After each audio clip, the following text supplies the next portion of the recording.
നമസ്കാരം, ഏവിയോടെക്കിൻ്റെ പുതിയൊരു വീഡിയോയിലേക്ക് സ്വാഗതം. നമ്മളിൽ പലരും തന്നെ പ്ലെയിൻ യാത്ര നടത്തിയവരാണ്. ഈ യാത്രകളിൽ എപ്പോഴെങ്കിലും നിങ്ങൾ ചിന്തിച്ചിട്ടുണ്ടോ ഒരു പ്ലെയിന് എത്ര ഫ്യൂവൽ വേണം അതിൻ്റെ ഡെസ്റ്റിനേഷനിൽ എത്തിച്ചേരുവാനെന്ന്, ഏത് ഫ്യൂവലാണ് സിവിൽ എയർക്രാഫ്റ്റുകൾ ഉപയോഗിക്കുന്നതെന്ന്? എന്നാൽ ഈ വീഡിയോ ഈ കാര്യങ്ങളെക്കുറിച്ചാണ് പറയുന്നത്.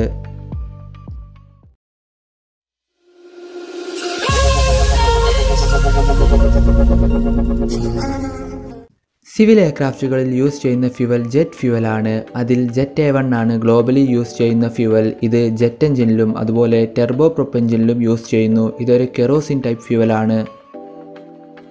ഇനി നമുക്ക് നോക്കാം ഒരു പ്ലെയിനിന് അതിൻ്റെ ഡെസ്റ്റിനേഷനിൽ എത്തിച്ചേരുവാൻ എത്ര ഫ്യൂവൽ വേണമെന്നും ആ ഫ്യൂവലിനെ ഏതെല്ലാം ഉപയോഗത്തിൻ്റെ അടിസ്ഥാനത്തിലാണ് ഒരു പ്ലെയിനിൽ റീഫ്യൂവൽ ചെയ്യുന്നതെന്നും.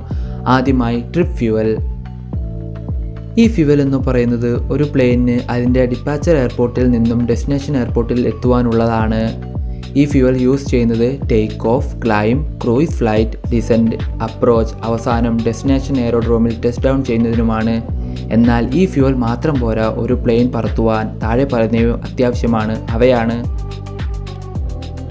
കണ്ടൻജൻസി ഫ്യൂവൽ. ഈ ഫ്യൂവൽ പ്ലെയിനിൽ ആഡ് ചെയ്യുന്നത് എന്തെങ്കിലും കാരണത്താൽ, അതായത് മോശമായ കാലാവസ്ഥ കാരണമോ വിൻഡിൻ്റെ പെട്ടെന്നുള്ള ചേഞ്ച് കാരണമോ ATC പ്ലെയിൻ്റെ റൂട്ട് മാറ്റുകയോ ചെയ്താൽ ആ ചേഞ്ച് ചെയ്ത റൂട്ടിൽ പറക്കുവാനുള്ള ഫ്യൂവലാണിത്. ചില സാഹചര്യത്തിൽ ATC താഴ്ന്നു പറക്കുവാൻ ആവശ്യപ്പെട്ടാൽ ആ സമയത്ത് കൂടുതൽ ഫ്യൂവൽ പ്ലെയിനിന് ആവശ്യമായി വരും. ഈ ഫ്യൂവൽ എന്നത് ട്രിപ്പ് ഫ്യൂവലിൻ്റെ 5% ഉണ്ടാകണം, അല്ലെങ്കിൽ മിനിമം എക്സ്ട്രാ 5 മിനിറ്റ് ഫ്ലൈ ചെയ്യുവാൻ ഈ ഫ്യൂവൽ സഹായിക്കണം. ഇനി ആൾട്ടർനേറ്റ് ഫ്യൂവൽ. ഈ ഫ്യൂവൽ എന്നത് പ്ലെയിന് അതിൻ്റെ ആൾട്ടർനേറ്റ് എയറോഡ്രോമിൽ എത്തുവാനുള്ളതാണ്. എന്തെങ്കിലും കാരണവശാൽ ഡെസ്റ്റിനേഷൻ എയർപോർട്ടിൽ ഇറങ്ങാൻ പറ്റാതെ വന്നാൽ അവിടെ നിന്ന് ഫ്ലൈ ചെയ്ത് പൈലറ്റുമാർ തയ്യാറാക്കിയ ഫ്ലൈറ്റ് പ്ലാനിൽ മെൻഷൻ ചെയ്ത ആൾട്ടർനേറ്റ് എയർപോർട്ടിൽ എത്തുവാനുള്ളതാണ്. ഈ ഫ്യൂവൽ യൂസ് ചെയ്യുന്നത് missed approach, climb, cruise flight, descend, approach, അവസാനം ആൾട്ടർനേറ്റ് എയറോഡ്രോമിൽ ടെസ്റ്റ് ഡൗൺ ചെയ്യുന്നതിനും വേണ്ടിയാണ്.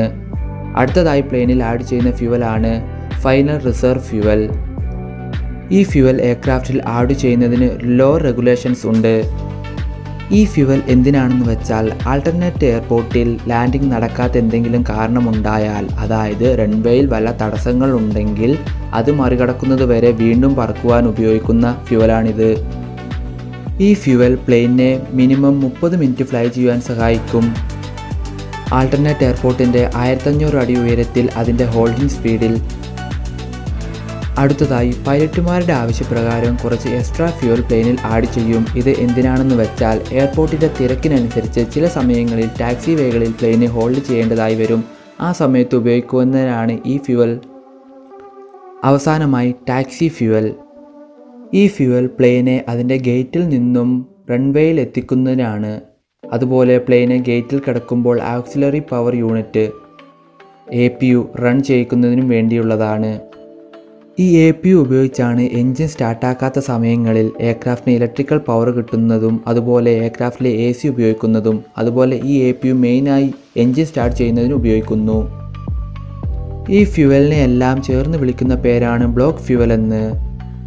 അതായത് എയർക്രാഫ്റ്റിൻ്റെ എൻജിൻ സ്റ്റാർട്ട് ചെയ്യുന്നതിന് മുമ്പ് അതിൻ്റെ ബ്ലോക്ക് അല്ലെങ്കിൽ ചോക്സ് ടയറിൻ്റെ സമീപത്ത് നിന്ന് മാറ്റുന്നതിന് മുമ്പ് എയർക്രാഫ്റ്റിലുള്ള ഫ്യൂവലാണ് ഈ ബ്ലോക്ക് ഫ്യൂവൽ. ഫ്യൂവലിൻ്റെ കാര്യത്തിൽ ഇങ്ങനെയുള്ള കാര്യങ്ങൾ ശ്രദ്ധിച്ചാണ് ഓരോ പ്ലെയിനും അതിൻ്റെ ഡെസ്റ്റിനേഷനിലേക്ക് പറന്നുയരുന്നത്.